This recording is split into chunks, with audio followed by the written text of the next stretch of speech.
with the Center for Law, Diversity, and Justice at Fairhaven College. And I'd like to welcome the director of that center, right next to me, Dr. Terry McMurtry-Chugg, who will be the co-moderator for this evening's event. We are also co-sponsoring the event with the American Cultural Studies Program and the Office of the Vice Provost for Undergraduate Education. Tonight's forum is entitled, Does Race Still Matter in Public Education or in Public Schools? And it's the beginning of what we hope to be a new tradition here at Woodring. Our panelists this evening are all authors who have published articles in the special section of the January issue of our new journal. It's called the Journal of Educational Controversy. How many of you have actually seen it on the website? Oh, very good. For those of you who have not yet seen it, you can go to Woodring's homepage and just go right down below and you'll see a link to the journal. The January issue of our journal was devoted to the questions that had been raised by Jonathan Kozol in his latest book, The Shame of the Nation, The Restoration of Apartheid Schooling in America. Jonathan was the CEP Distinguished Speaker at Woodring in the fall of 2005, and he wrote a special prologue for our journal in which he warns us that American schools are more segregated now than at any time since 1968. And as we were preparing that issue, events began to overtake us, and we learned that the United States Supreme Court was about to hear the case of PICS versus Seattle School District. PICS stands for Parents Involved in Community Schools. By the way, we were expecting the Supreme Court to come down with its decision this week, but it looks like it may be Monday before the decision comes down. So watch your newspapers, watch the media, and see how the case is actually decided by the court next week. Well, as a result, we ran a special section in the journal entitled Washington State Politics and the Upcoming U.S. Supreme Court Decision. Tonight you're going to have an opportunity to hear our panelists and also be able to read their articles in that special section of the journal. In the prologue to our journal, Jonathan Kozol tells the reader that the U.S. Supreme Court decision this term in PICS versus Seattle School District may decide with finality the prospects for integrated education in this country. The case deals with the question of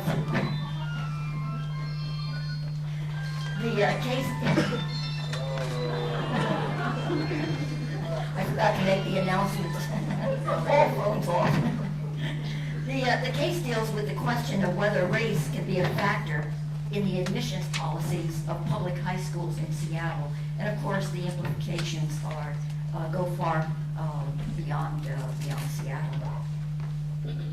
Our panelists this evening will help to provide us with a context for understanding the issues that the court is weighing in the Seattle case against a background of Washington state history and politics. I will introduce our panelists right now, who will have between 5 and 7 minutes to summarize their positions, and then we're going to open it up to our audience to raise questions. You will be given index cards. We're going to ask you to write down your questions, and our ushers will be picking up your cards throughout the evening. And then Terry and I will read those questions at the end of the individual presentations. And I'd also like to invite all of you afterwards to come and join us back in the CEP, that's 250 Miller Hall, just right upstairs, and have some dessert with us. Join us for our reception, and you can ask questions individually of the panel at that time. So please come and join us after the forum is over. Okay, maybe you could just indicate by raising your hands so we know who you are. Douglas Judge, there goes. Douglas Judge will be our first speaker. Doug is an MIT student here in Woodring, and he has been the coordinator of the CEP for the last 2 years. Doug will first give us an understanding of Seattle's past struggle for desegregation within the history of segregated housing patterns and restricted covenants. And by the way, his article did an excellent piece of research. His article is has an excellent historical timeline for you to take a look at. An understanding of that struggle gives us a historical context for examining today's opposing legal arguments that are now before the Supreme Court. So our next two speakers will give us an understanding of these legal arguments from opposing perspectives. I'd like to welcome first Sonya Jones from the Pacific Legal Foundation and Brett Rubio from the American Civil Liberties Union. Sonya Jones' article in our journal questions the use of social science research in arguing constitutional issues, while the ACLU article questions the use of race-neutral remedies as an effective means in achieving racial desegregation as a goal in public education.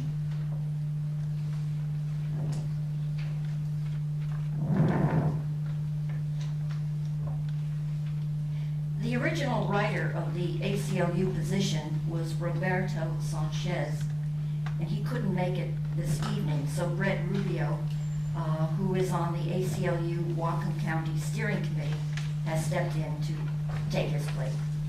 Thank you, Brett. Next, we will have the perspectives of two school administrators who offer us a personal look from the inside of the schools that are at the heart of the decision. David Engel, who is currently principal of Squalicum High School here in Bellingham, was the principal of Ballard High School in Seattle at the time of the original decision came down. And David resigned his position at Ballard as a protest against the lower court's decision. Bruce Bivens is currently principal of Westside High School, but was assistant principal of Franklin High School in Seattle at the time he wrote the article.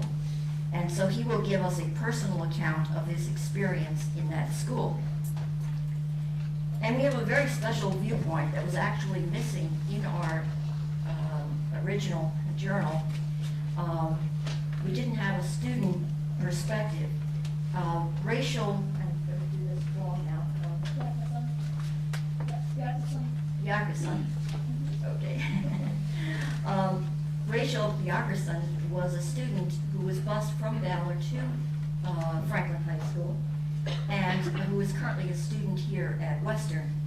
And so Rachel will share with us her experience as a student. And finally, we have some very unique perspectives from the viewpoint of various community groups in Washington State, whose children are at the center of the controversy and whose lives will be impacted by the court's decision. Dr. Thelma Jackson is the president of Forsyth's Consultants in Olympia and one of the founders of the African American think tank. Dr. Jackson has become a very powerful voice for communities of color who are concerned for the lives of their children in the schools of Washington State. And we are also very pleased to have Dr. Andrew Griffin, the Assistant Superintendent of the Office of Superintendent of Public Instruction, better known to all of us as OSPI, who has been a very strong voice for the children who often have no voice. As part of his community outreach efforts, Dr. Griffin created the multi-ethnic think tanks that brought the concerns of parents and communities of color to the attention of the state. Our journal, by the way, has published all the position papers of the multi-ethnic think tank in our January issue of the journal. So let me once again welcome all of our panelists this evening.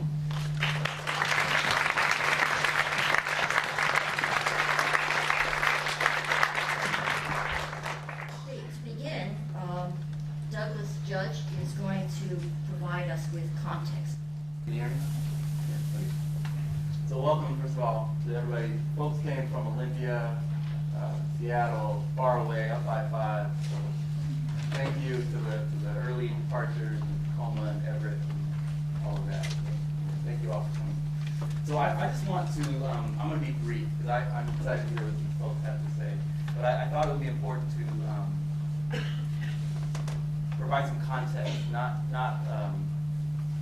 I'm not going to get into the legalities so much, but I want to, for those of us that are unfamiliar with Seattle, it's a very complex racial city. The housing patterns are very interesting, and I think that I'm going to give a quick overview so that when you hear where is Ballard High School, what's all the fuss about, why do people care, who lives where, and that kind of thing. So we have some folks from some schools here, and I'm going to put up some information that's going to help you just kind of get the gist of what's going on. So I'm going to talk about 3 things.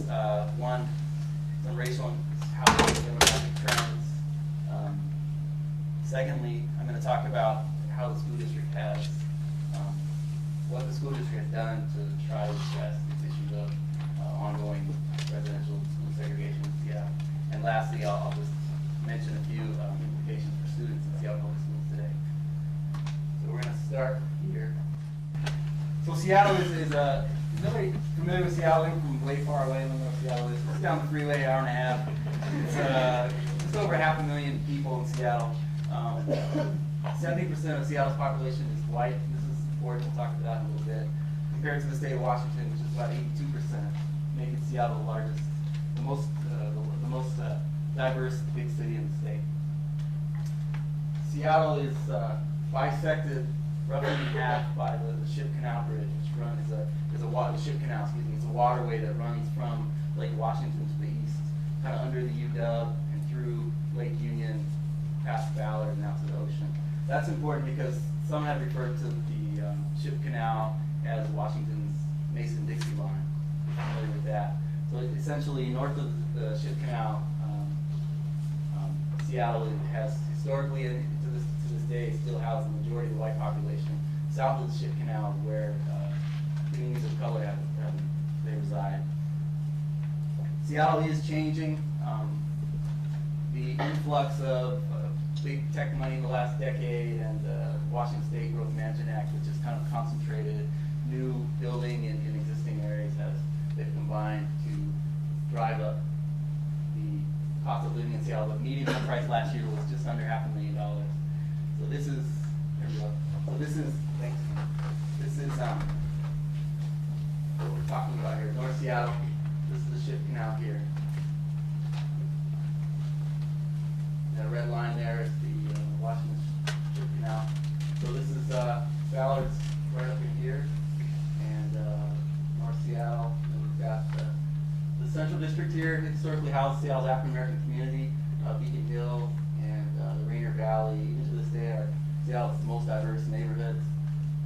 Like I said, gentrification is impacting Seattle. Seattle's changing. I grew up in Renton, and even in my brief life here, it's changed quite a bit. The impact of gentrification in Seattle is generally pushing people of color south. And so the southern suburbs of Kent and Federal Way and Auburn and Burien and Renton are having exponential growth in Spanish-speaking and people of color. And Seattle, though, still remains a highly segregated city. sociologists use a term called the dissimilarity index, where they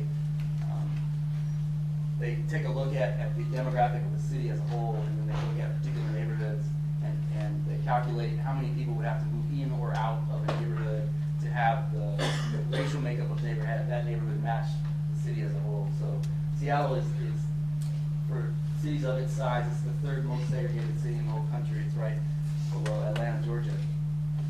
Blew me away. This segregation in Seattle is not new. It has a long history, often untalked about.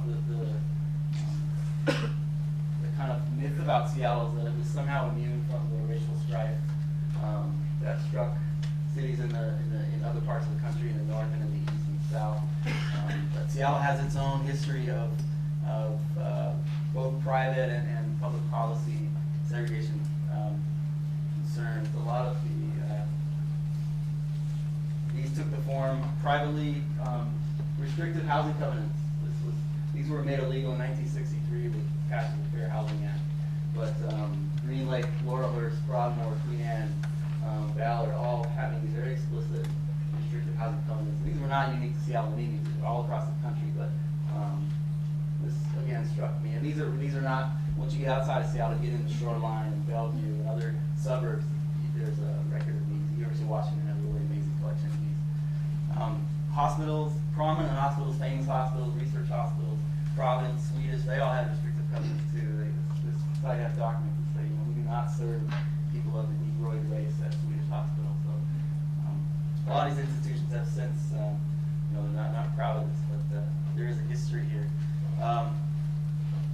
Cross burnings in the U District, I'm like, what are you talking about? I didn't know about that, but this was a mixed race couple who attempted to move into the University District, and burning cross was 1958 in the front yard. 1941, an African American family attempted to move into a North King County home.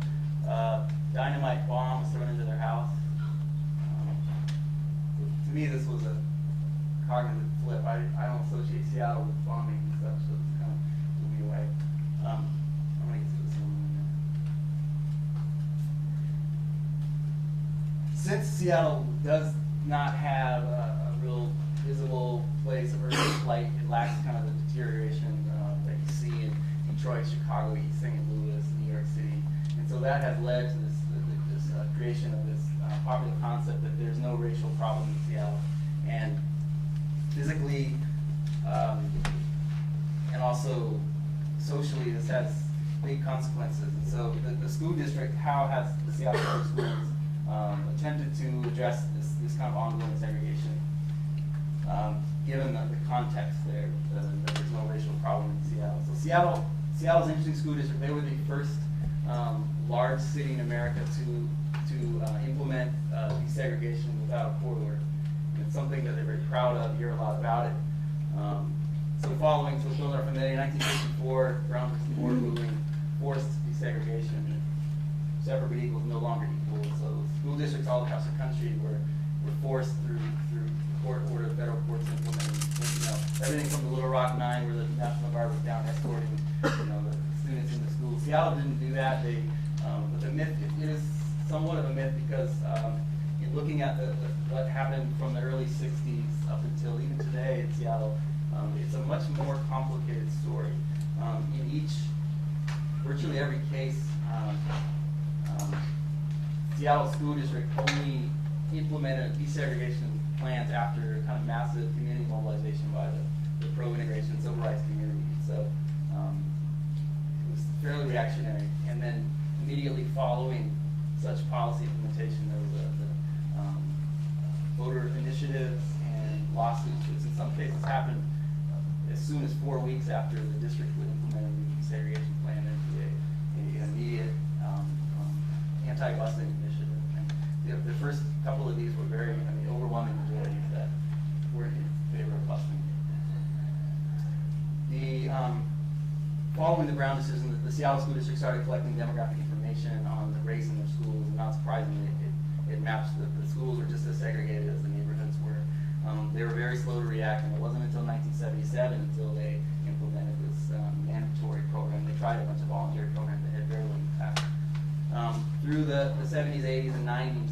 It's been this back and forth where the district will make a slight modification to their integration policy, sometimes more serious than slight, but always that back and forth where they only do it after pressure, and immediately following the policy there's a backlash with a voter initiative or a lawsuit. So that bringing us right up into the present case before the Supreme Court in 1998, Seattle implemented an open enrollment policy where basically, and folks can feel free to correct me if I miss this, but any student in Seattle Public Schools high school can go to any school.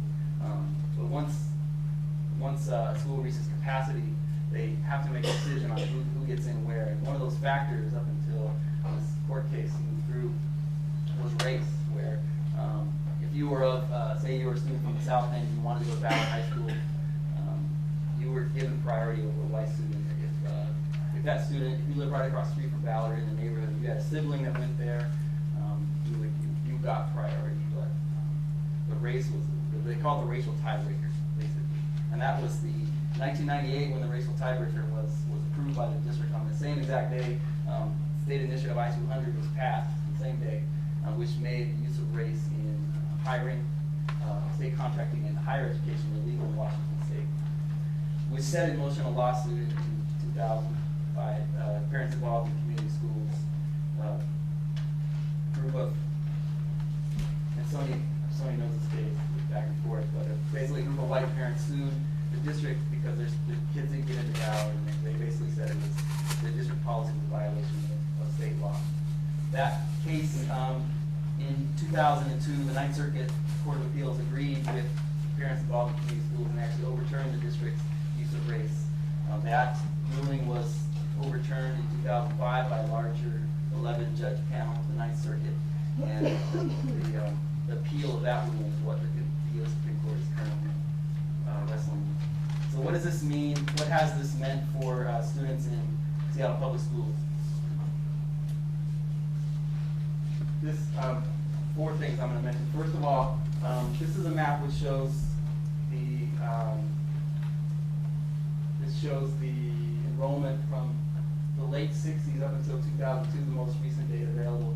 The blue line is the total enrollment, and right below that there's a red line that shows the white enrollment in Seattle Public Schools. Drastic decline beginning in the late 60s. And as you can see there's a green line on the bottom, which is students of color, a gradual increase. And to this day, whites, like I said, 70% of the people in city of Seattle are white, but whites only make up 40% of the students in Seattle Public Schools. Some have called this white flight. Where are those kids going? Seattle also has one of the highest rates of private school enrollment of any city in the country. For the last 20 years, between 25 and 30% of the white kids who live in Seattle attend private schools. For those students who choose to stay in Seattle Public Schools, is the Mason-Dixie line of Seattle still relevant? Looking at the most recent data available by the school district, about 56% of students north of the Ship Canal are white, and south of the Ship Canal, about 30% of students are white. And this includes magnet schools, which the district tried to create these magnet schools, including the gifted program at Garfield and some schools at the Center School in Seattle, the middle of Seattle, that were meant to try to bring white students back into the district. And so there's some schools in Nova, alternative high school, that tweak the figures. So 30% is a little bit misleading. The Seattle southernmost high schools,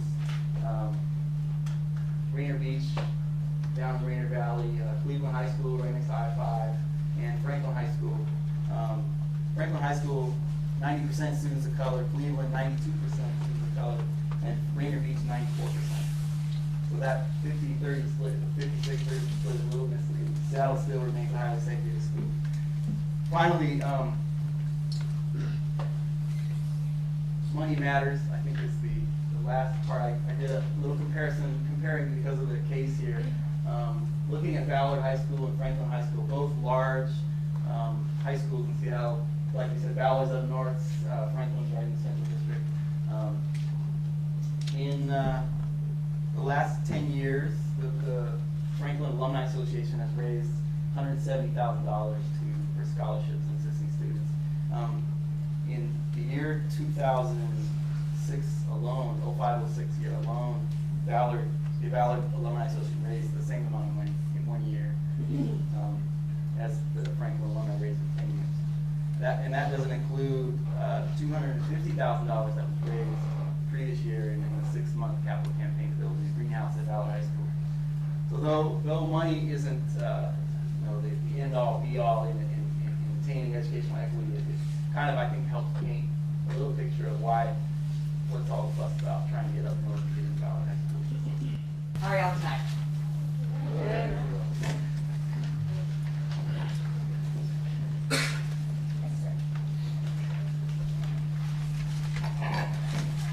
My name is Sonya Jones, and I'm with Pacific Legal Foundation.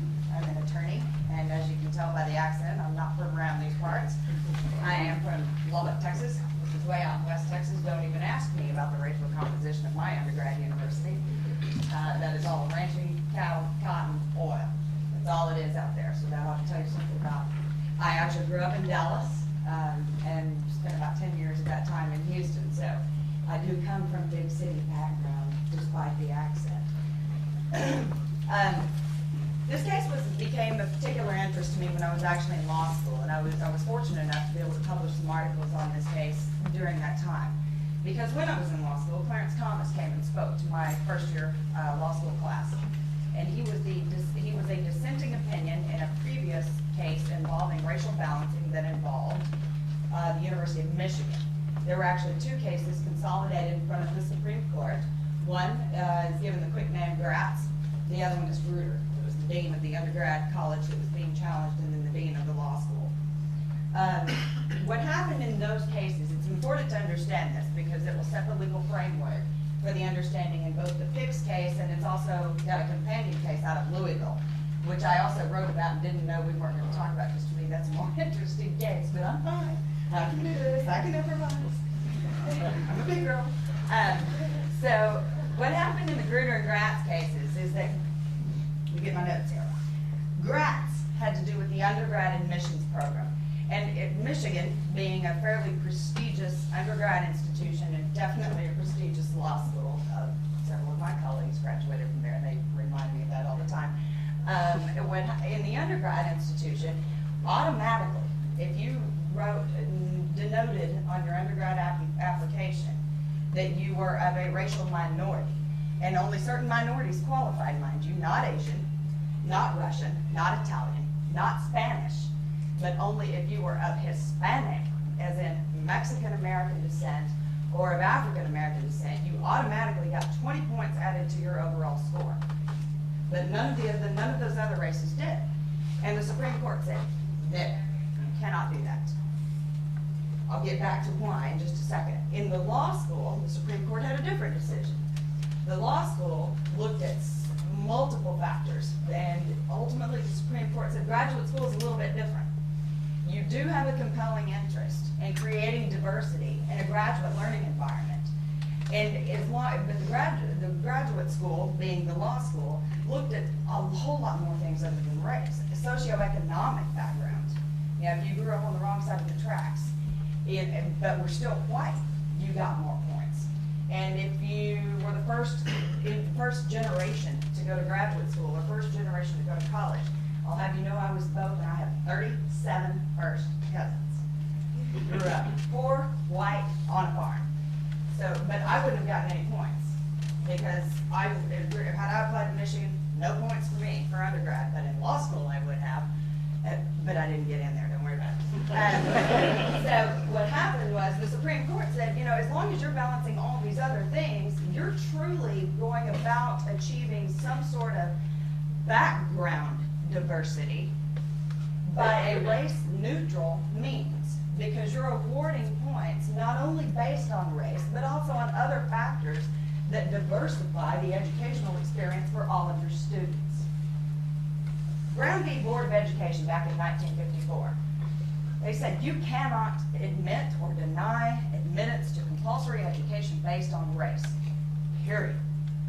And a lot of people, I've been doing a whole lot of media on this case already, leading up to the decision. We really thought it was coming out Monday. I was up all night. I wouldn't do that otherwise. I'm not in college anymore. and I'm a little older. I've been doing a whole lot of media on this, and the question that comes up over and over again is if the court decides in your favor, the PLF's favor, my favor, that this is unconstitutional in both instances, if they decide in your favor, how do you reconcile that with Brown v. Board of Education? Brown v. Board of Education supports citing in our favor. They said you can't, de jure segregation is unconstitutional, meaning any law, any state action that forces segregation, forces decisions based on race alone is unconstitutional.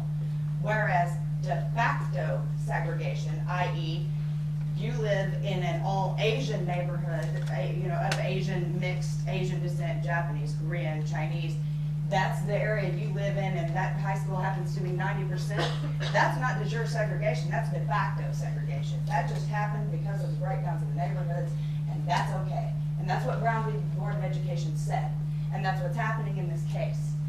Now, what has never been challenged since then is the reverse happening, which is what's happening here. But I need to clarify two things that were brought up by Doug. One, the PICS, the parents involved in community schools, was not all white parents, because this works two ways. There are also students of one minority or another. Mind you, Seattle said white and non-white. There was no further breakdown. It was, if you're full-blooded white, me, or 70% of the rest of the population is non-white. I mean, I think 60-40 is the overall breakdown of the actual school district. But it's white and non-white, and there's no further distinction made. So the parents involved in community schools is not all white parents, because it did work both ways. There were minorities attempting to go to the school that's closest to home that were denied admittance as well, or would have then had the plan to continue to be in place. Furthermore, let's see, what else? Okay, I'll get back on my outline now. So this is what brought the Seattle decision into place. There is each school has to maintain, cannot go outside 15% of the 40-60 breakdown of the entire district. So if the school is 25 and 75, and that next student's going to throw that off further away from the 40-60 margin, then that student cannot go. That was the second factor in the tiebreaker, as Doug mentioned. The first factor in the tiebreaker is that they had an older sibling that already attended that school. Obviously, it makes sense. Other than that, sorry, but you may have to go to one all the way across town, which adds 2 hours to your school day. You cannot go to school with the students that live in your neighborhood. You cannot interact with people from your neighborhood. You're going to have to go to a different school. And this is where the social science comes in this decision, which we claim, PLF, is irrelevant. The standard for judicial review in any case involving the 14th Amendment, which is any state action based on race, is strict scrutiny. What that test says, because most of you are probably not law students, and I was clueless even after law school about this test, strict scrutiny says, one, the test involved under the state action itself must be narrowly tailored. Two, to achieve a compelling state interest. So what's being challenged in the Seattle case in front of the Supreme Court is whether or not there's truly a compelling interest in providing a diversified educational experience for kindergartners, because this applies K through 12 as it stands right now, or even in high school. Is there truly a compelling interest? There might be in state-sponsored graduate school education, state-sponsored college education, but when you're talking about 2nd, 3rd, and 4th, and 5th graders who can't go to school with the kids they play with in the afternoons, and they're missing their afternoon playtime because they're on a bus getting home, is that truly in the best interest of that child? So that's what we're arguing in that case. This is one, it's not a compelling state interest. And if your interest is truly to achieve some sort of diversity, true diversity, then why are your two categories white and non-white? You've got to break it down further than that if you're truly going to represent the population and provide them with their diversified background. Not only that, it can't be based only on various, 18 races that are in the, Ukrainians, Koreans, Japanese, Chinese. You can't even just break it down on race. You've got to go to socioeconomic background. Are you a hick from Texas? Maybe that ought to count, like me. You've got to start looking at other things. If diversity in educational experience is truly your background, race is not the only means to achieve it. And as a matter of fact, if that's the only thing you're using to achieve it, it flies in the face of Brown v. Board of Education. It's unconstitutional, it can't stand here. That's what we're arguing, and that's the decision we expect next Monday. So, I look forward to talking to all of you, and I'll sit down now and let everybody else contradict what I say. This is a heavily weighted panel, the others. So anyway, I look forward to it. This is still no scarier than a courtroom, I promise you. So, thank you so much for having us. Thank you so much for publishing the article, and you know, I will give this credit to my university. They did, especially in law school, they wanted to hear all sides of everything, and I was responsible for bringing a lot of those debates to my law school under the guise of the Federalist Society. But you know, the open debate and the forum and being able to talk about both of these things is what the educational process is truly all about. So I applaud you in your efforts to do that, and thank all of you for being here. Everybody hear me out there? Okay, good. I'm just going to talk over here. I don't like microphones. First, I want to say thank you to the Center for Education Pluralism for inviting me here. I'm honored to be here. Again, my name is Rubio, and I am a member of the Washington County ACLU. I also happen to be a graduate student here in the Political Science Department, so I'm glad to be here. Tonight, I'd like to specifically discuss the amicus curiae brief that was submitted to the Supreme Court by the ACLU on this case. Now, many of you might know that an amicus curiae brief, friend of the court brief, is a legal brief that is basically submitted by a non-party to a lawsuit. And usually it's submitted because there's a strong interest to that non-party in the subject matter. In this case, the ACLU submitted a brief in support of the school district, the respondents. And the brief pretty much addresses a specific question. And the question which it addresses is whether or not race-neutral alternatives to race-conscious school assignments sufficiently remedy racial segregation in public schools. Now, the petitioner, PICS, they're basically arguing that it can be achieved through race-neutral alternatives.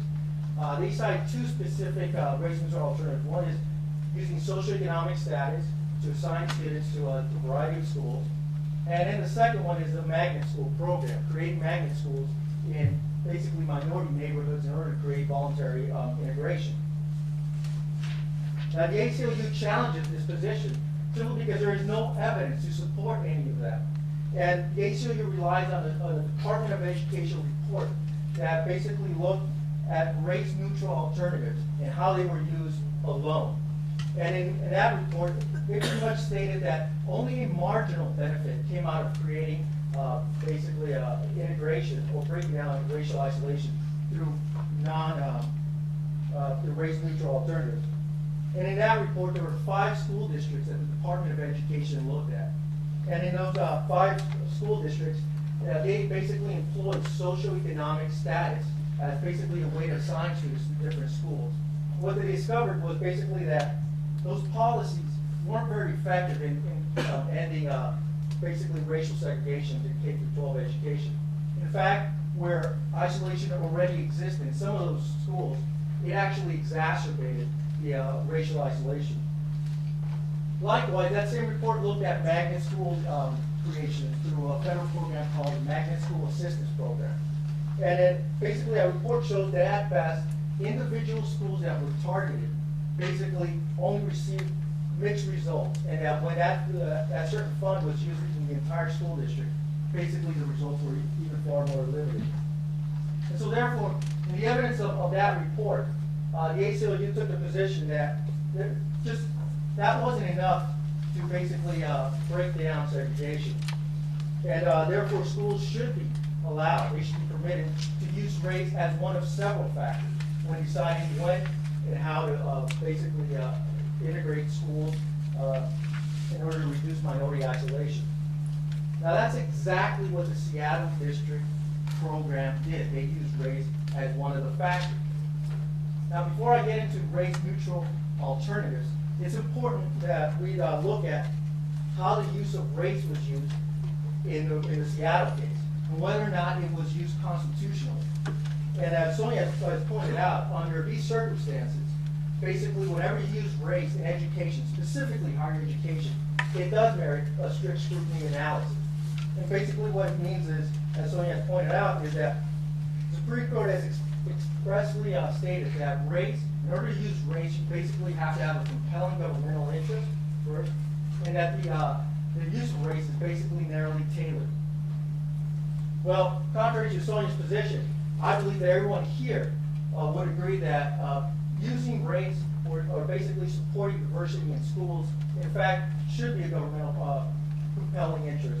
And in fact, the Supreme Court stated in Brown versus Board of Education, and more recently in the Rubio v. Bollinger case in 2003, that there is a governmental interest to support diversity in schools in order to promote, quote, sociological and democratic values.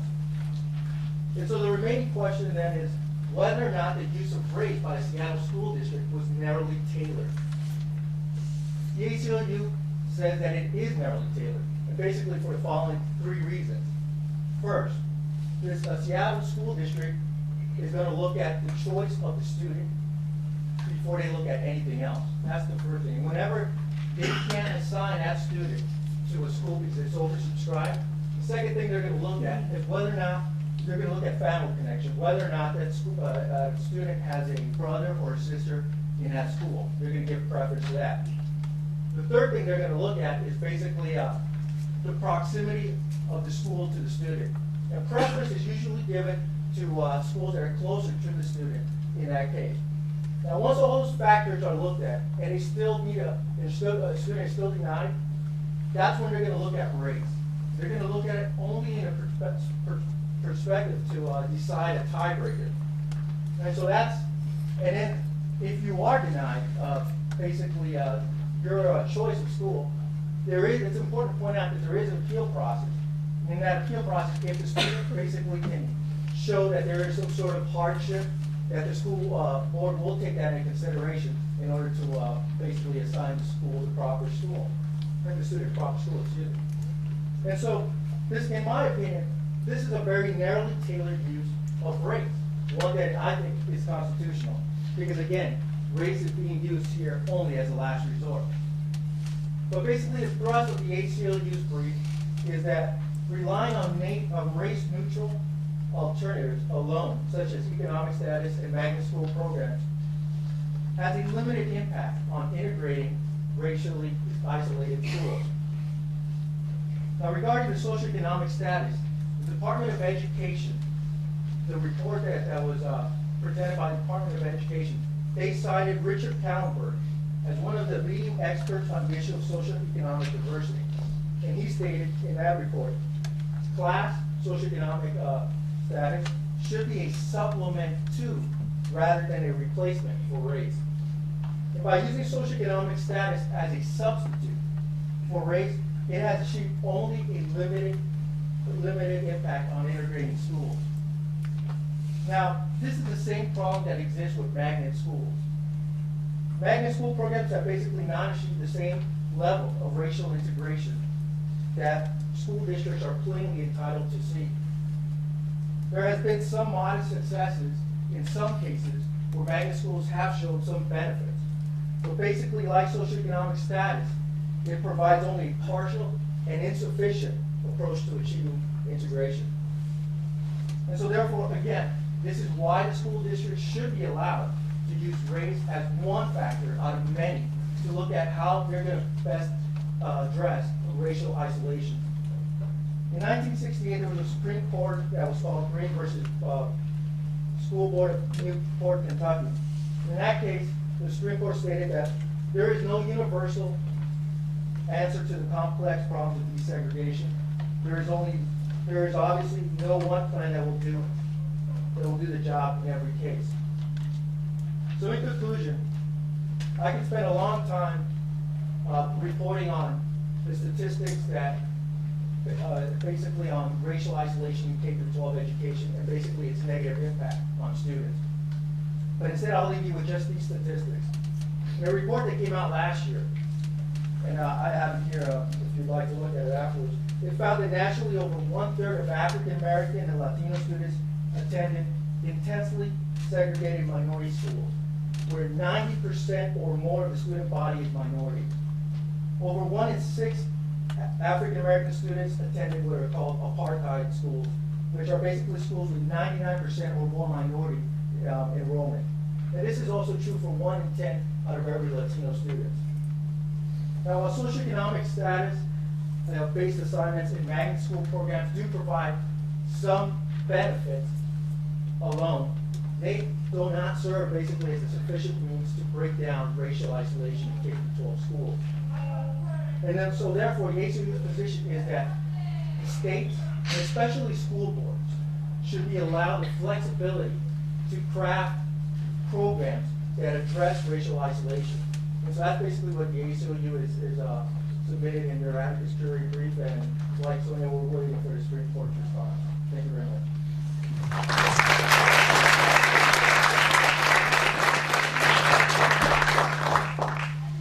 Hi there, you guys having fun? Well, it's really a poor draw on my part to come after two professional arguers. And they're really good, and I appreciate both of them presenting to give us the legal context for this case. I want to play the background part too. I come from a family of 28 cousins. I didn't know there's anybody as bad as our parents, but there were. We just keep that a secret. I'm a high school principal. I've been a high school principal for a long time. I'm probably, well, I'm close to the oldest person in this room, but I'm not standing on my age. I'm just saying I've been around long enough to see the long arc of time, and I want to start by just talking about how I see this issue. The question was, does race matter in public education? And I have to tell you, I've lived and experienced now how race has been an ongoing kind of narrative, or a narrative of struggle in the United States, both in terms of my personal experience of growing up in a country divided, but also experiencing the attempts of this country to remedy that. And I believe there has been a long developing public consensus about the need to create an integrated society. And I think that perspective, as we look around the world, has value in lots of ways. So part of the conversation has to be a larger conversation, because Brown and all of the legal decisions you're hearing about are attempts to remedy what is a larger social issue of concern to all of us. Okay? And it's been, as I said, a long journey historically to look for racial justice. So I've kind of taken a long view of this, that there are going to be setbacks along the way. There are going to be reorientations and calibrations of what the legal system says is the right thing, what Congress acts on, what our government kind of tries to mediate for us. But in the end, I think the pressure of people to realize Martin Luther King's dream in the long arc of time, justice will prevail. That's at work here in this debate, and I want us to remember that. So what's that have to do with being a high school principal? Well, for one thing, I have a confession to make. I did it. I moved that wait list, and I used race as a tiebreaker. I encouraged the district to do it. I was proud of it, and I am today. I told that. I was a reporter from the Seattle Times, and I'm a unrepentant activist. I have no activist remorse. And I'll tell you why, because I had the pleasure and the joy of working at Ballard High School, which previous to my taking over there at that school in 2000 had been kind of not at the top of the list of schools, destinations of preference in the Seattle Public Schools. However, when the school was remodeled, and what remodeling Ballard High School meant was knock it down completely, use one brick as a cornerstone, and build a new school. Because it was in terrible shape. It was a school that was not a popular site, and we turned it into an academic destination and created so much demand that we were at capacity within the second year of it being open. And it was a school that was said to have a capacity of 1,600 students. It never had less than 1,700 when I was there. And that was why we had a waiting list, I think, because we had great programs. And I'll talk a little bit about how that's a larger issue too, because I think really what generates most of the heat in this situation is the failure of as K-12 educators to provide a quality educational resource for every kid in the city. And I know Bruce will talk to that when he gets a chance. But that's in many ways a larger, more difficult issue, is how do we provide quality educational resources for everyone? Because there is, in my view, a shortage of that. So I talked a little bit about the larger picture here, but I want to talk a little bit in the time that you're remaining about what it was like to be in the kind of the middle of this Exhibit A. And if you look at the court case, that's what pushed me to being kind of a compliant school administrator to being somebody on the sidewalk taking up the cause, which was for me kind of a wrenching personal shift. And it's helped me grow up a lot. I was always kind of comfortable in my privilege, and when I had to get outside of it, all of my perspective shifted in, and I think that was very helpful for me. What I wanted to say about the wait list was what drove me to be really an advocate to create a diverse student body was what my kids told me at my school. And so a lot of kind of, for me, information was what students told me in that moment at that school, in the learning lives they were leading. So I believe that diverse student populations are compelling educational and state interest because they do remedy in the long run kind of the tri-national issues that I just talked about in terms of the big picture. Can I prove it? I think I can from the data I had at Ballard High School. And I think people are beginning to work on that, looking at is there benefit here and is it long term. But what my kids told me repeatedly was we like who we go to school with, it matters. And even the kids that were doing the long bus ride, and by the way, none of them took more than 2 hours, that went to my school, they found ways in faster than that. They're pretty intrepid people, high schoolers are, especially if sleep's important. So what I learned from them was we like who we are, we don't want that to change, we want more of it. They looked around the world and said, this is an important skill. And the other thing that changed my perspective is the white community in Ballard said it benefits our kids more than it does anybody else that comes here. And that for me was kind of an inversion of kind of the social activism in place. And that's an interesting idea. And even the kids that kind of disagreed with the stand I took because they wanted me to stay around longer felt that in fact was a true kind of a repository of benefit for them. Is to be able to be in contact with kids from around the city that were different than them, and to feel like they were creating a larger community than just a neighborhood school, which, interestingly enough, you need to know, Ballard High School was never the neighborhood school for Magnolia Queen Anne parents back in the day before the remodel. Never. So it's kind of a newfound preference, and I think that has a lot to say about how privilege works in communities. But we're not talking about privilege here, we're talking about race, right? So who benefits from integration? I just talked about how I think it was the mainstream, the majority population at Ballard. And I think that also the larger community did.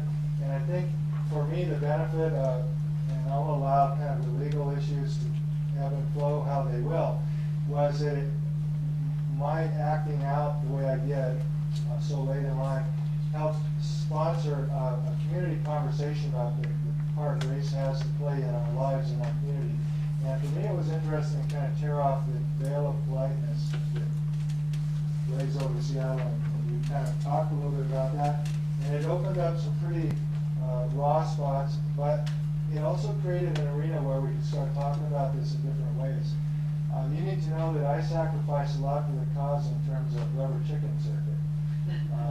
Bruce knows this about me. I'm not a joiner of clubs, but I went out and spoke to Kiwanis clubs, every Rotary club in town, Lions, every kind of service group in town to kind of take the message out and get the conversation going. And literally went out to hundreds of community groups. And it was very interesting about, for me, how the community really wanted to talk about this issue. And believe me, most of those people did not agree with me. But it was helpful for them to have a chance to just kind of put things out on the table and have an honest conversation. The most surprising thing for all of those groups was some white middle class dude, Gindex. And I said, we would have expected some other principal in Seattle to have stood up. Principal said, stop, no more. The real value of me doing it was that it surprised people and kind of shocked them out of their comfort zone. And so if I served any good purpose, I think in that sense it's worth it to the community, and I'm happy that I could provide something late in life of value for the community around this larger topic, which is a part of our historical narrative.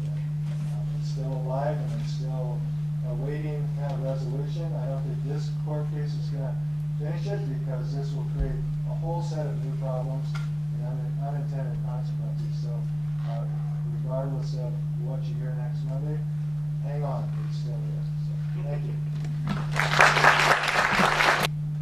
Well, let me get on to the ripple effect of unintended consequences. Because what I see in any policy in education is that a policy has a trickle-down effect.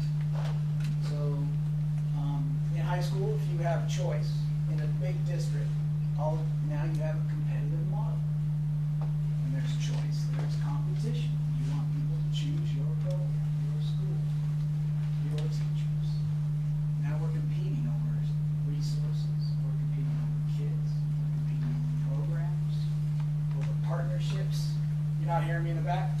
Thank you. Can you raise this lapel mic? Sure, I can try.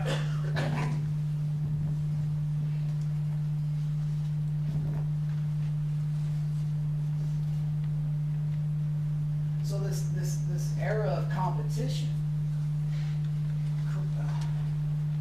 creates what we have is you have under-enrolled schools and over-enrolled schools. So when I look at a scatter plot in Seattle School District, I notice that actually the student population is pretty evenly distributed. There's about an average of about 12 or 1,300 students around every high school in the district of the 10 schools. But what you have is you have Ballard and Roosevelt on the north end that have 400, 500 students on a waiting list. And you have Rainier Beach and Cleveland and Chief South that have under-enrollment, which means that you're always fighting for a budget model to be able to just keep a program, some teachers, these resources. So for me, the issue is not about race, it's about equity. It's about creating a quality school with equal resources, with experienced teachers, with curriculum, with partnerships, with a level playing field with equal kids, so that you have a parent body to be able to choose from, to be able to harness those individuals for booster clubs, for committee support, for all the other things that you ask your parent body to be involved in your school. If I only have 350 students versus 1,500, of course I'm going to have a bigger booster club. Of course I'm going to have more parents involved. So the trickle-down effect at Franklin High School the last 5 years that I've seen is with this massive enrollment of 10 different middle schools coming into one high school, is that you can't have an alignment of program. I don't know what school to align with for programs, so I have students coming from every middle school. I have a retention rate. Across the district, retention rates are ridiculous. We're losing 20% of our students because of the competitive model, because they have the option to choose another school that semester at the end of the year, and we allow that to occur. So you now you're losing 1 out of 5 of your students every year. You have these short-term, transient, superficial relationships that are forming in a system of learning and education that needs to be deeply personalized, and we are not there. And what I've noticed when I was at Franklin was these formation of superficial cliques based on these transitory relationships. So people found comfort based on race and ethnic background, and we didn't get into a deep conversation of who you really are, what's your story, where you're from. Maybe if you had more of an alignment of a K-12 system where I came in as a kindergarten, and I knew I was gonna graduate as a Quaker or a Beaver or a Garfield Bulldog. That I knew that these kids that I was growing up with were gonna be lifelong relationships. Maybe that's what really matters. It's not about the complexion of the person I'm sitting next to, but it's about the diversity of thought. It's about the relationship. It's about creating a community. So not only am I pulling in from 10 different middle schools, but then I have a mass exodus after school. So I don't have extracurricular activities that are fully funded or fully enrolled. I can barely get a JV squad together for an athletic team. I can't get the clubs going. So you just see after school at 2:30, it's quiet. There's not a lot going on. So you're not building a culture, and as we all know in school, a culture is larger than self, it's bigger than self. So if I can't build a culture, if my culture is constantly shifting and transient, then I can't build a culture of quality education. Because my people are always changing. So the target's always changing. And the person in front of me is always changing.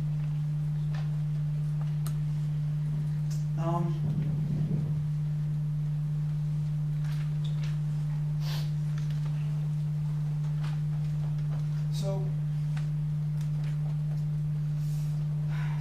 I would say some other unintended consequences, and you can see in all the data, is you have higher truancy rates, higher placements in the special ed, you have higher dropout rates, higher discipline rates.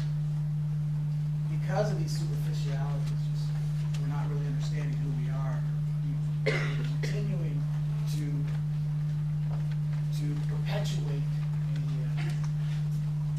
the cycle of isms. And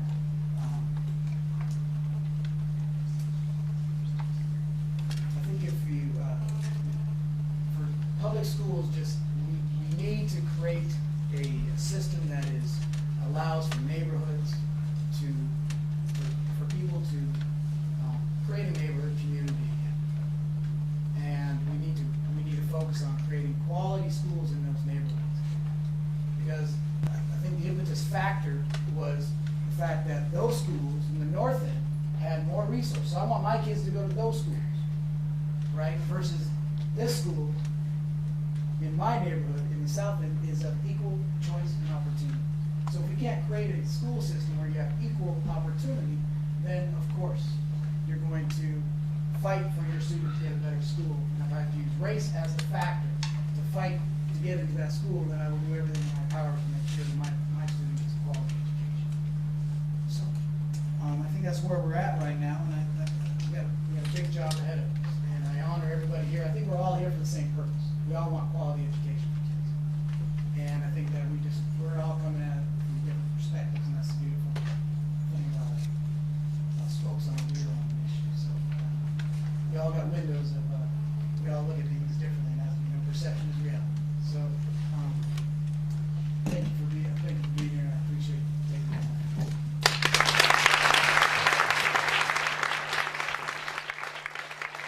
You hear me? Okay. I am not an educator or a legal profession or anything like that. I'm a student, and I'm here to speak from a student's perspective, being involved in this issue. So please don't here. I grew up in Queen Anne Hill. If you guys are familiar with Seattle, you're still familiar with Queen Anne Hill. It's a pretty nice white neighborhood, even a white picket fence. And I started school, kindergarten and first grade at Co Elementary School on the top of Queen Anne Hill. And then after the first grade, I don't know exactly how the decision was made, if it was just an involvement with my parents or a bigger legal picture, but I started busing to South Seattle to Hawthorne Elementary, and I had, I believe it was a 40-minute bus ride out to Hawthorne Elementary School. And I remember in first grade, the decision to start busing and kind of the discussion of diversity started happening at that point. We're going to go to this other school, it should be more diverse, we started learning about Martin Luther King, and at this point in my life I hadn't really given these issues much thought, and I remember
I'm still coming from a perspective of privilege, growing up, but to know what it feels like, I think, you know, discussing with other students in my class, we experienced reverse racism, you know, if you can come up with that, and some people can look at that as a negative thing, but if anything, I think that I benefited from the experience of being in a more diverse setting because I can come from a perspective of empathy in a way, and so, you know, and then too, just like the discussions that we got in our community and in our high school were really, really interesting. And as is pointed out, our high school was really segregated, and so that was a larger issue within that. But it also, you know, brought up discussion, and we would have discussion in class of why is this high school so segregated, and do we want it to be? And it was a really interesting perspective to get into with other students, and just to discuss that. And a lot of times, as white students, I think we're a little bit cautious to give our opinion, and afraid what to say. And so it was really interesting to hear that a lot of times it was minority students who they approved or wanted this type of segregation, and so that perspective was really interesting. But too, then just the dialogue that was created, you know, it's always easier to go with what you're more used to, and so we got involved in talking and saying like, oh, well, maybe this isn't always necessary. So I'm not here to say an opinion one way or the other, because I think it's a really complicated issue, but if my experiences, you know, can shed any light on any sort of issue, I hope that helps.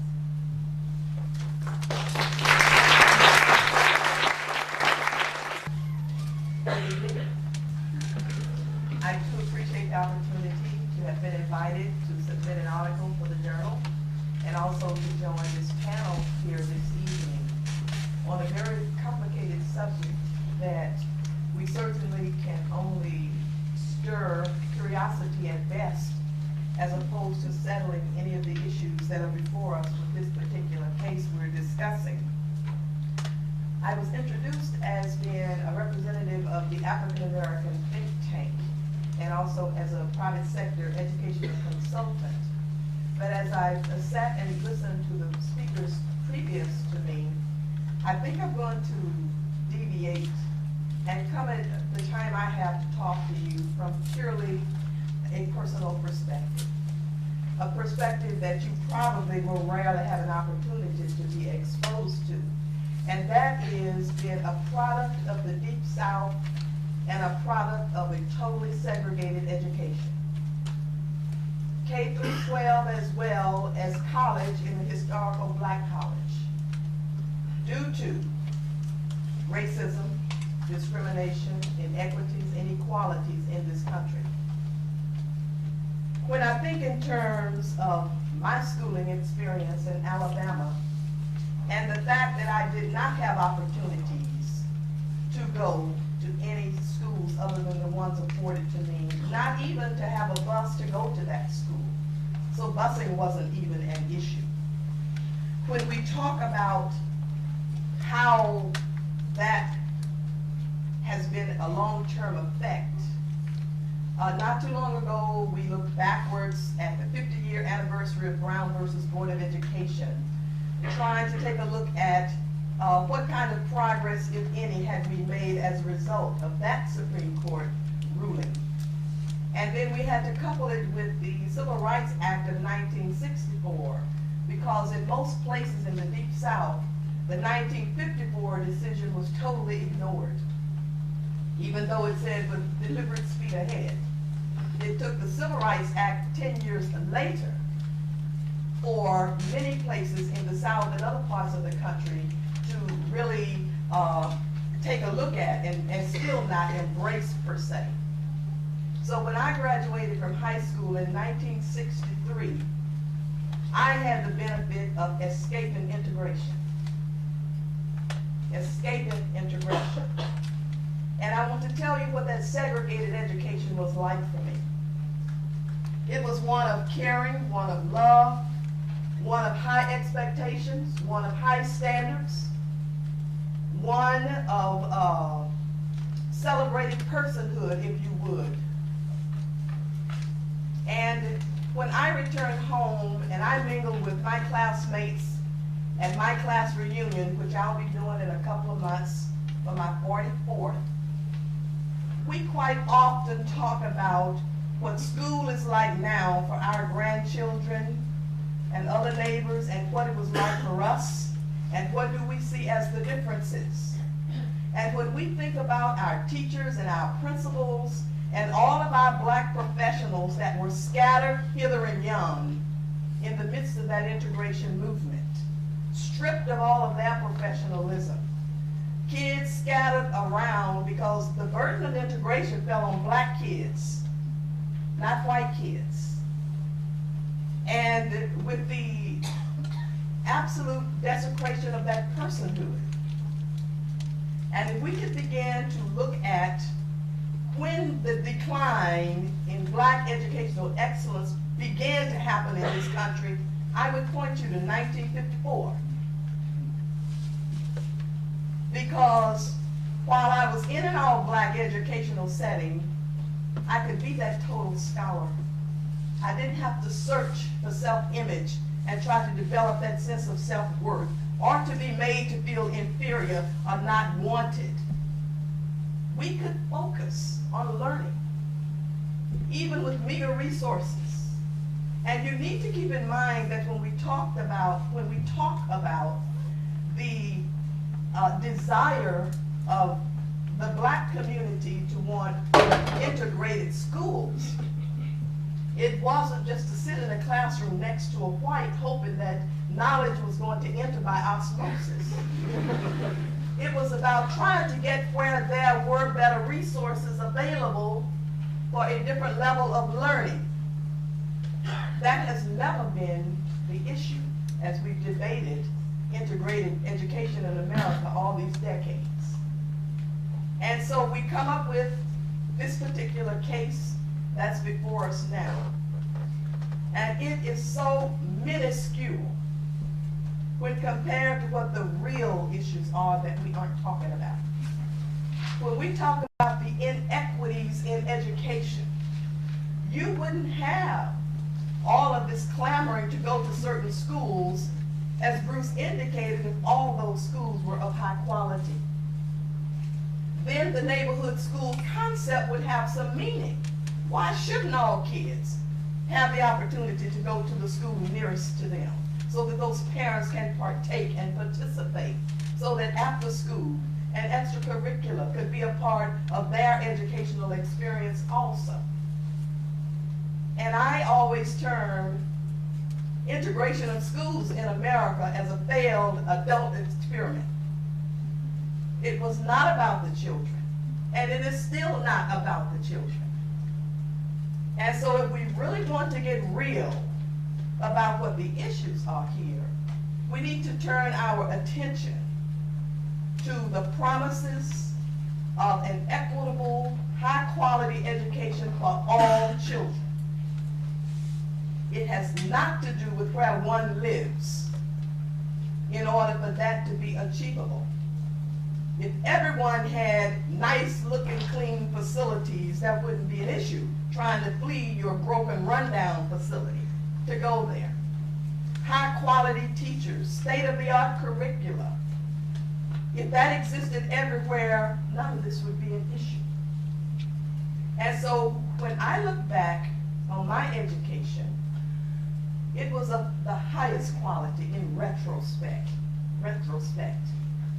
When I think in terms of attending a predominantly black historical university, Southern University in Baton Rouge, because those were the days when George Wallace stood at the schoolhouse door and said, segregation now, segregation forever. So it mattered not that I was a 4.0 valedictorian. Those schools were not available to me as a little black girl in Alabama. So we fast forward to 2007, and where are we? The unintended consequences that's been referenced. It's deplorable. It is deplorable. So no matter what the Supreme Court decides about race being used as a tiebreaker, it still would not have touched upon the fact that we're still an institutionally racist society, that we won't come to grips with that. We're moving more and more to more diversity than ever before, and we haven't figured it out when that degree of diversity was not as great as it is now and will be in the future. And so where will that leave us? In the journal, I titled my article, Malpractice, Educational Malpractice. We talk about medical malpractice and legal malpractice. I titled mine Educational Malpractice. Because as a nation, no one in America, for the most part, is really measuring up to the world standards that all of our students need to have. So as black students and other students of color, as we talk about the achievement gap, as we talk about trying to get up to the standards of where white kids are, that's a false standard. And in the African American think tank, we have talked about the fact that we cannot shoot for that standard because that too is inefficient and ineffective for the world competition our children must be a part of if they're to be truly educated. So there are a number of issues, a number of topics, a number of subjects that we have a very difficult time as a society discussing. We'll tiptoe through the tulips, stepping on eggshells, and it's easier to throw all of this time and energy and attention on race as a tiebreaker as opposed to really coming to grips with what's wrong with American public education. There are reasons why you see this dip in this red line of the white flight in Seattle and other parts of this country, and the huge increase in private education, homeschool education, online education, distance learning, you name it. And so public education as we know it, might it become by the way of the dinosaur as time goes on, as that number continues to dip, dip, dip? So what are the bigger issues that we need to be talking about? And we certainly will be watching with great interest this Supreme Court decision because it's just another little slight movement, another tinker around the edge, and the big issues remain intact. And so this whole issue of racial isolation and minority isolation, you know, we minorities quite often, and I'll say blacks quite often get together and say, we see nothing wrong with us being with us. What's so bad about that? They're with themselves, there's nothing wrong with that. But only when we're with ourselves are we now isolationists. Think about that. As a professional, as a person who later went on, although my bachelor degree was in biochemistry and then my doctorate in educational leadership and change, I'm still, still find myself in the presence of two other blacks, and others are wondering, what are they talking about? In a whole room full of whites and no one cares. So we have a mindset, and we have some attitudes and behaviors and practices, policies and laws, and if we don't really begin to unravel that, we can't expect to fix this social experiment in America and think that the backs of school-aged children is the answer. So there's a lot to be said about what's going on in Seattle, what's going on in the nation. When we talk about these optional ways that schools have attempted to integrate, we talk about things like schools such as Garfield with a magnet approach. And, schools like Garfield are jokes. An integrated school with segregated classrooms. So it's a joke. we aren't really having the discussion we need to have. So, with the time I've had, I appreciate being able to have offered this different perspective for you as you consider this very important topic. Thank you. Good evening, everyone. Good evening, everyone. Good evening. My name is Andy Griffin, and I happen to work with the Office of Superintendent of Public Instruction. And I'm going to try to not talk so much about the Office of Superintendent of Public Instruction, but come at it from just me. Does race matter? I just ask you, how many of you want to be black?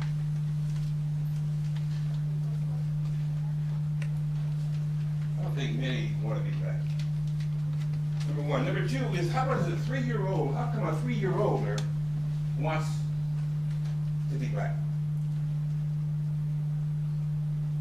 The research shows that very often when young people are asked to pick the doll that they love the best and they would most want to be, they'll find a white doll rather than a black doll.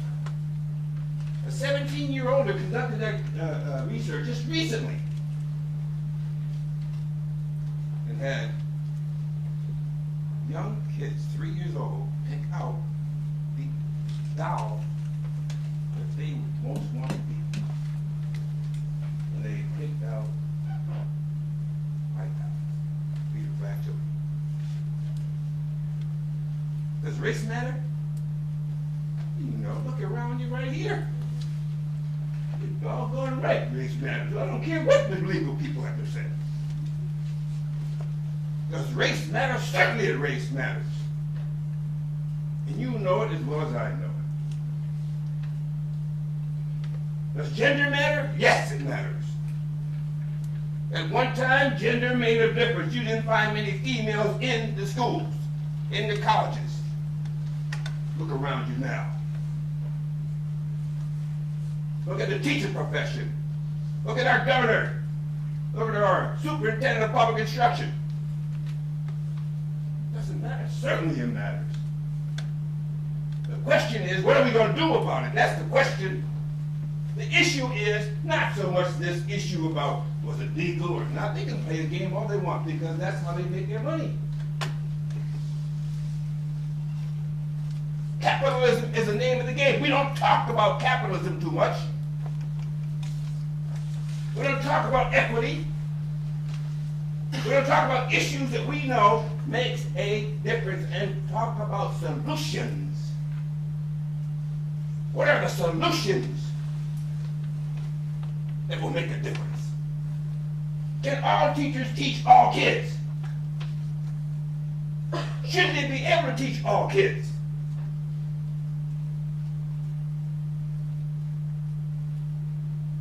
I take my hat off to the two principals who are here today.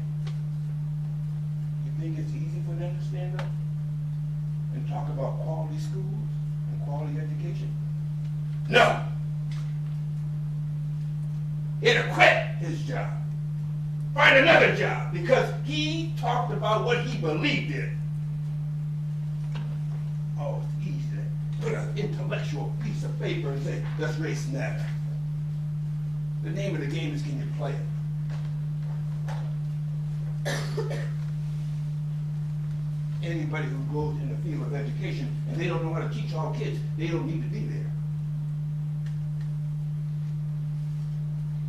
Anytime we cannot find leadership who can understand how they can organize parents, organize the community to be a part of the system to help all children learn. It hurts me to my heart to think that our schools think that they are the only teachers. What students learn in the community is just as much as what they learn in the school. What do you think this informal get-together is teaching us? What are we learning informally and formally? Is this an academic course? Is this academic?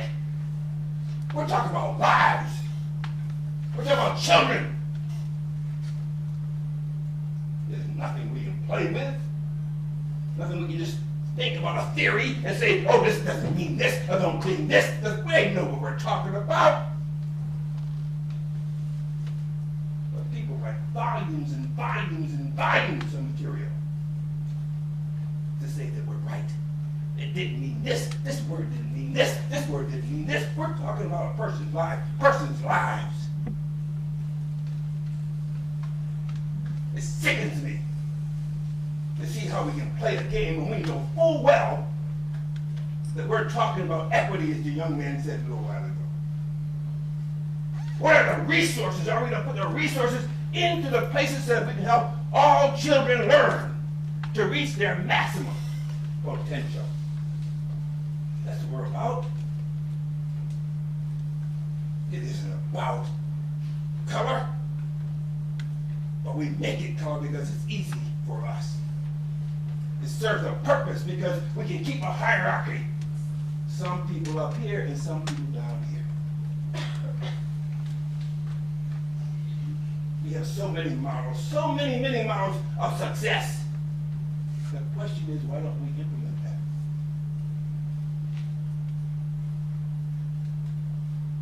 Where's the commitment to excellence? Where's the commitment to understand the other person's point of view so that he or she can be developed to their fullest potential? Where's that love besides the academic WASO? Yes, the WASO is a feedback system of how well our system is working. You got me? It's a feedback system to help us understand how well the system is working. And for some, it's working. And for some, it isn't. The question is, how do we develop a system so that all kids can reach high standards? Not just a few, all. We want all children to reach their maximum potential, to surpass any standard. But the key thing is to make sure that they reach that standard and to put into place the system that makes it work. 180 days of school? Come on, who are we looking for? Are we looking out for the teachers, principals, leaders, or the students? There's a thing called summertime loss. Something happens over the summer. Some kids keep on growing and some people make that dip. What happens? What happens when they're in this, on Fridays and Saturdays and Sundays when there's nothing happening and when there's nothing nowhere to go? Oh, problems. Why can't we fix that? We know it. Solutions is what we're talking about. We need to have a system, we need to have a program and series of programs on solutions that work.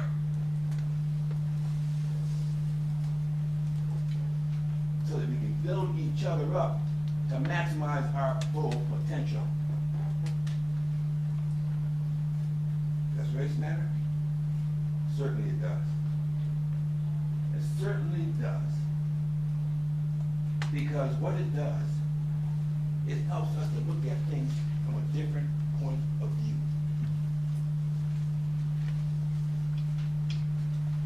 It integrates our thinking and begins to propel us to new heights.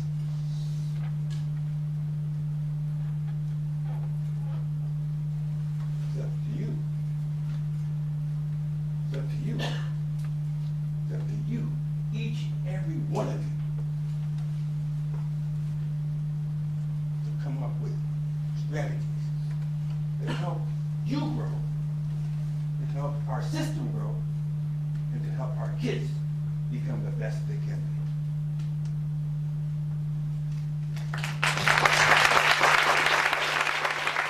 We'll just take the questions from the audience and give you a chance to raise the question and perhaps have an exchange with the panelists. So, who'd like to start? Just speak out so that we can hear your interview.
couple ways to respond to that. One is around this larger issue of creating, it's not enough to create a diverse student body. You need to also take advantage of the power of that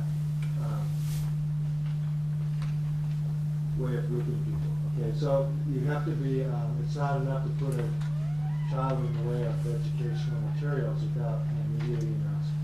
But for in-the-moment solutions, and I'm with the notion that we've got to put solutions in place right now, in the moment, for kids whose lives are being formed. At my school currently, we've looked at, students have generated a multicultural club in the OSPI to allow them to have an arena where people can come together and talk about these same ideas and same controversies. We have a multicultural class where the students work with the adults in the building to create an accredited elective class where students could come together formally in kind of an academic environment and do that. And then we have events at school that celebrate the differences and the things that we share in common. We've done a number of things in this community to involve our Native students and to kind of uncover their presence and bring them forward. So you have to, like I said, be very conscious, and you have to work in the moment with the resources you have to give students a voice in an arena where they can have these same conversations in high school. And I would like to think that happens K-12, but I do it where I have influence. And so that's some of what I'm doing here right now. And I know Bruce, Franklin High School did many progressive things to bring student voice into an arena where students could encounter each other's ideas. Bruce, you probably go on too about that. Well, we have Thelma for example. I would add further that it's necessary to have a culturally infused curriculum for all students, and not just those who choose to participate in a club or an extra activity. Because as someone indicated earlier on the panel, white kids are the most educationally disadvantaged. When we look at the world in which we live, when they get outside of the realms of the communities in which they live, that multicultural education is more so for non-white students than it is for students of color. And so when we look at the curriculum, when we look at every class, be it history, language arts, English, you name it, all students need to be exposed to the cultural beauty and the diversity that exists within this society today and certainly the world. But we're talking about moving from where we are as a school system to where we need to be. And there's a huge gulf or ocean between that. So when we talk about clubs and activities, we're talking about what I call first order change. But the second order change means that it's been so thoroughly infused that all students are getting a full dose of every aspect of that cultural diversity. And we're far from that from the way teachers and other educators are trained. You can't teach what you don't know. You can't lead where you won't go. So we're a long way from the ideal of what it needs to be, given the demographic imperative that we find ourselves a part of in today's society. I actually have a question for Thelma Jackson, and anybody else can answer. Aside from equal funding, what would you say is the biggest obstacle to achieving a school system in the state of Washington which provides the most optimal learning environment for these students? Will, commitment, and change in policy. And I think I would add to that leadership. But the leadership is the key. You can have all the policy you want if you don't have leadership that's going to follow that policy. If you don't have board of directors who are going to monitor and evaluate the superintendent as well as the principals in carrying out the policy. There needs to be a check piece, and that's where I think that needs to be said. Needs to be done. That systems approach to it. The other part that I really would like to make sure is that we understand. And I don't want people to skip over and just look at the school system. I want to look at the system as a whole. What are we doing in the community to show that we own those schools? We are part of the system. not just say that this education process is solely the responsibility of the school. And so often we find that we give that picture, and the principal can say, come in or stay out. As if to say that these children are theirs. I'm saying no. I agree with the responsibility, but I do not agree to have them say that we do not have a role and a responsibility to play in helping our children learn. And that's what we have to hold him accountable to make sure that the community is part of the learning process, or teaching process. Just one quick response, low to the ground. My response is that I have a responsibility to support culturally competent improvements in instructional practice. And a commitment to every student. The rules have changed in education. And when I came into the work, it was good enough to get enough of the kids through graduation, and it was acceptable. For me now, the mission is every kid needs to receive culturally competent instructional practice in their classroom. So what does that mean for me? That means I spend a lot more of my time in the classroom learning what that is, supporting that, the development of that, and that's a challenge to the whole profession, because that's new territory for many, many, many of our teachers. If any of you are prospective teachers, figure it out.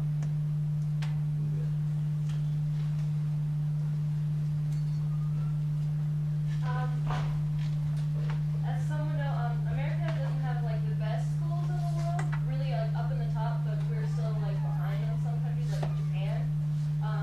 To promote some sort of multiculturalism, could you try like looking at other countries and how they educate their children and why they're excelling in certain areas more so than American children, and integrate that into what we're doing, instead of just being, oh gosh, we're America, only American stuff, forever.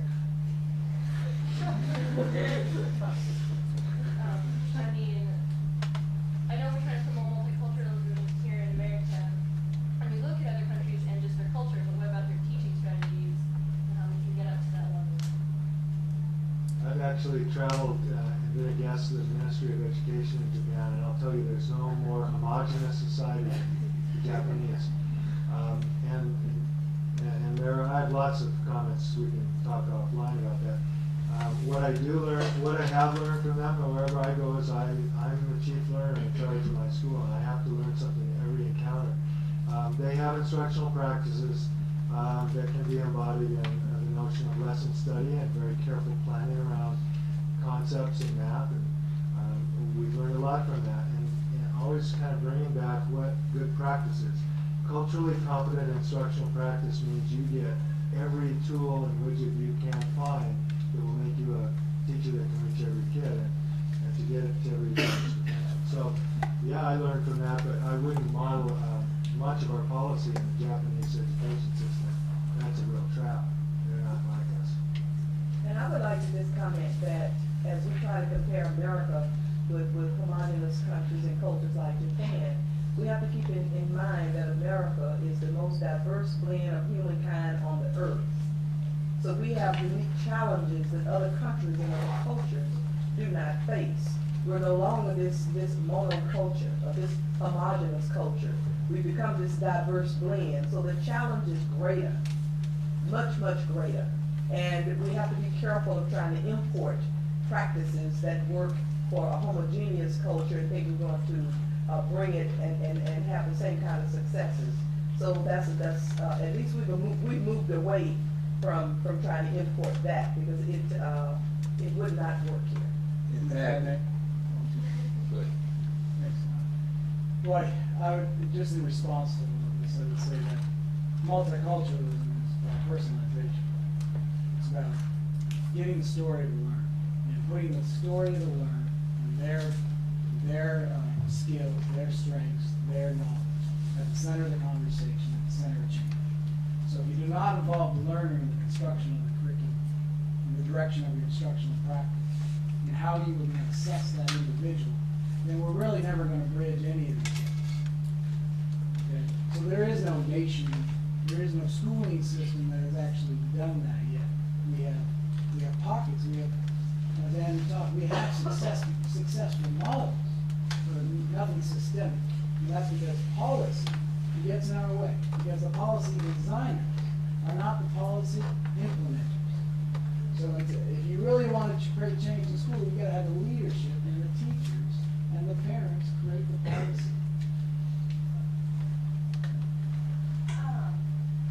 You guys talked about how like the busing will be like a way to diversify, and that it's going to be, or you're trying to make it a race neutral issue by focusing on the socioeconomic status of the student. But I'm a little confused on how socioeconomic status can be a race neutral atmosphere, because statistically, oftentimes people, minorities, even women, are statistically earning less money on jobs as opposed to the upper class white male. And so if that's not even a race issue, I understand how it's a race neutral issue. Or As far as the courts go, the way they've interpreted that is that socioeconomic, and you just admitted it in your question, women are disadvantaged oftentimes. And what these programs, like what's being challenged in the Supreme Court right now, it has nothing to do with anything other than white, non-white. That's the only thing they're looking at. So how do you get more race neutral is to incorporate other things, even if traditionally speaking, which isn't necessarily true in all major cities. A lot of times within the bounds of a major city, everybody that lives within the bound in the city proper is poor, regardless of their race. But so even if it seems to be that the white people are still going to be, it's still going to divide along white and non-white. It's not delineated as clearly when you go to socioeconomic as it goes to skin color. Bottom line. And it's just not. It's not so obvious, and it's certainly not so obvious in a classroom. Let me just add, I agree with everything you said, and just to quickly say, the white, non-white issue is perhaps more of a legal issue. In the Grutter case, the Michigan case at the law school, the court looked at how the school tried to integrate minorities into law school admissions into their school, and they specifically look at what is commonly referred to as the critical mass of minorities. And so they do look at it from a white, non-white perspective. Whether or not that's accurate or fair, it's a whole different issue, but that's the way the legal system tends to look at it. This question is specifically for Sonya and Rubio. It seems like a lot of the other panelists have discussed about how the independent court case really won't have much of or not necessarily won't have much of an impact, but it really isn't the heart of the matter because it fails to address de facto institutionalized racism and educational equality. So I'm just curious, regardless of how the court panel goes, what do you think, or what effect will this have on the greater issue of institutionalized racism? I agree. I mean, it certainly doesn't address the heart of the problem. And I mean, I sat here nodding in agreement with Thelma and others because it doesn't address the real problem at all as far as the inequalities in education schools within the same district. That's absurd. I mean, they're all being funded from the same source. Why is there so much inequity in two different schools that have access to the same funds? Ultimately, this decision, the legal decision, unfortunately, what makes you feel good isn't necessarily constitutional. And that's not what's in front of the court. What's in front of the court is it lawful to discriminate based on skin color? Period. That's the question. And so, and how you're doing it, is that constitutional? Two results. One, if they say yes, it's constitutional, then you will continue to see problems like this, and it gives carte blanche to school districts to continue doing what they're doing instead of addressing the real problem. If they say no, it's unconstitutional, they have to go back and rethink this, and they might possibly, I doubt it, until some other things change, they might possibly start coming up with some better solutions other than just sorting people based on the color of their skin. So that's, if they say this program in Seattle is unconstitutional, you can't do this, that there's more than 1,000 other documented school districts in this country doing something almost identical to that. So those get wiped out the very next day. They have to go away. They can't do that anymore. They cannot select based on skin color anymore. And then they're going to have to rethink how they're going to try to diversify the educational experience and how they're going to try to equalize schools within their districts. Let me just quickly add, to your question, I don't know what the impact's going to be. Honestly, once the Supreme Court decides, it's not up to the lawyers to then implement the essay, it's up to the educators. What I can tell you is that in the Swan case back in 1960, I think, there was a decision that came out from the Supreme Court where the issue at hand was a busing issue. The Supreme Court in one paragraph stated, unanimously, not unanimously, but the majority decision stated that busing is a method to try and break down racial segregation. As a result of that one paragraph, immediately the next day, also nationwide school boards started looking at that language saying, okay, we know what it means now, let's get a bus system in place, let's start breaking down this racial isolation, segregation. I don't know what the impact would be with the court decision, but I can tell you, it will have a huge impact.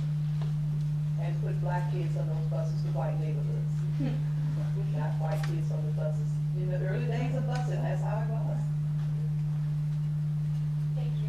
So thank you guys all for being here. My question is more regarding like the resources that Thelma brought up, and then also something that Sonya said about the funding, how it's all kind of comes from the same place. Correct me if I'm wrong, but it's based on the housing taxes per year. And so my question is more directed on like, can the school population be mobilized, like principals, students, parents, alumni, to change that, like the housing taxes being the main source of expenses for the schools? Is there any possibility, like who has?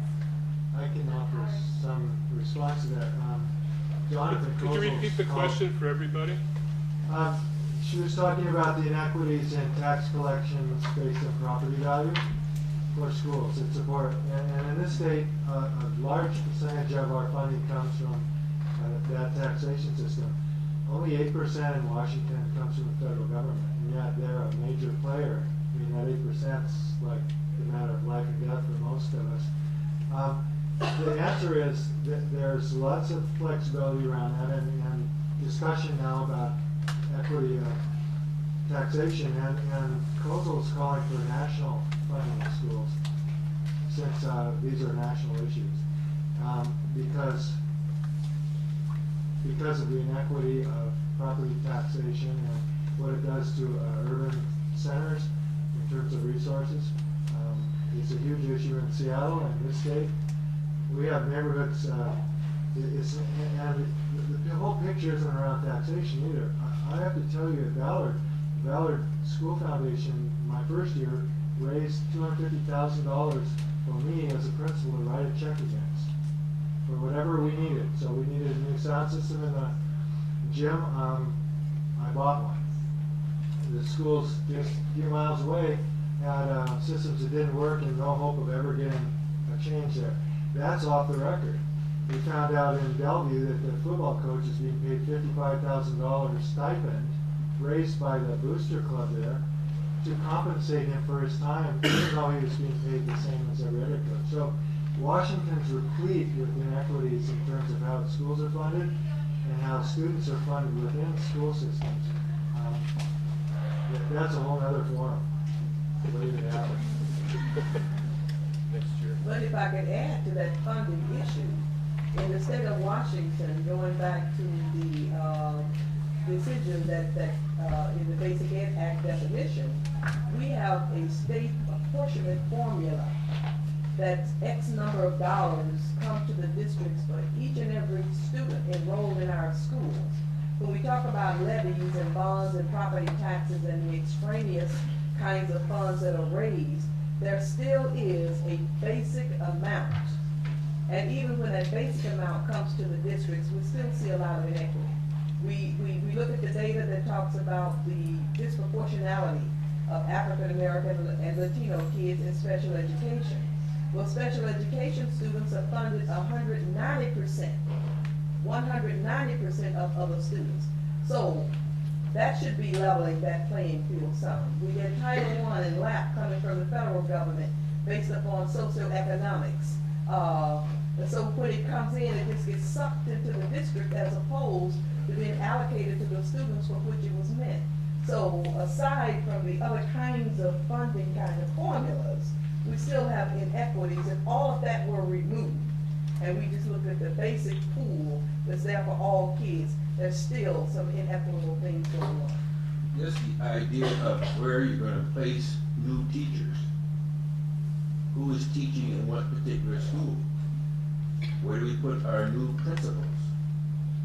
Where do we begin to say, how do we make sure that the kids who need them the most get the best? Now you'll hear a big outcry of that because of the fact to say, well, what do you mean? Why should they get those best teachers? Shouldn't we have the best in all schools? Well, that becomes a real problem, but we know full well that there are some teachers who will not go where where certain students are, particularly those students who have a history of having difficulty in learning. One last question in the interest of time, and I invite you all to engage with our wonderful panelists upstairs in the Center for Education and Pluralism. We have dessert. I have a question. As a graduate of Seattle Public Schools and a graduate of Franklin High School, I don't know much about the African American Academy, but here I've heard a lot about disproportionality and seen it in Seattle Public Schools. This question is for anybody who knows something about Seattle School District.